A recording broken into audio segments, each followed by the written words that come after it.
Sa ngayon, papasok pa lang yung mga tao. So, paakyat na yung araw. Nandiyan na yung araw, nakasilip-silip na.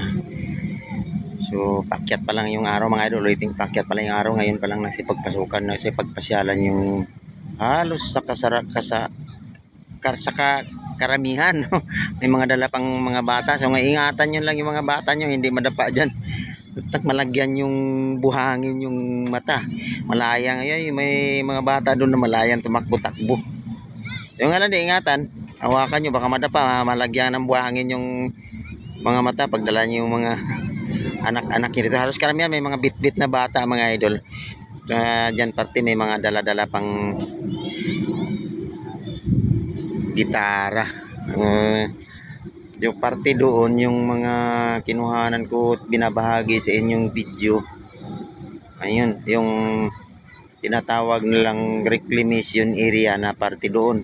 So hindi naman mga idol, may nagtatanong sa akin ano ra yung kinakagandahan reclamation area. Ito nga mga idol, sa tingin ko lang nila, ulitin ko, nilalaliman lang nila yung dagat para mas makadaan pa yung mas malaking barko.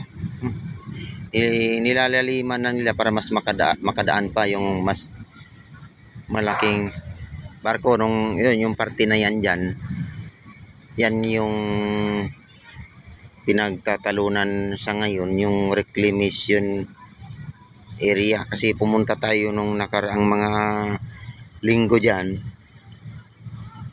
na may pinakita ko sa inyo yung may hinihigop yung buhangin na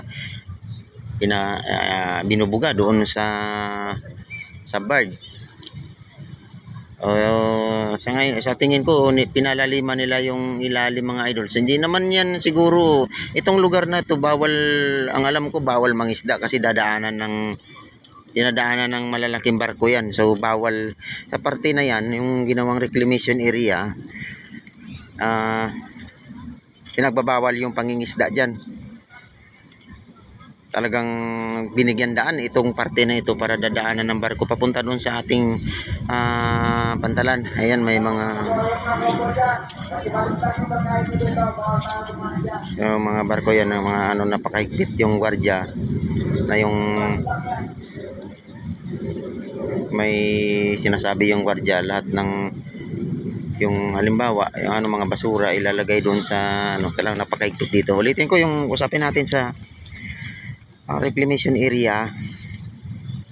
Mayroon talagang personal na nakausap ko paano na yung mga coral. Ito kasi parte na yan mga idol. Siyempre hindi naman parte nito talagang daungan ng barko. Yung parte na yan talagang dadaan at dadaungan ng barko. Pinalaliman na to para mas makadaan pa yung mas malaking barko mga idol. So yung buhangin inali sa ilalim para dadalhin sa kabilang parte. Yun, walang tinabo na galing sa ibang lugar para tatabunan at ang tubig ay tataas. Wala akong nakitang ganun mga idol. Napakaganda yung proyekto na yan, nilaliman para mas makadaan pa yung mga malalaking barko. Mabuhay mga idol.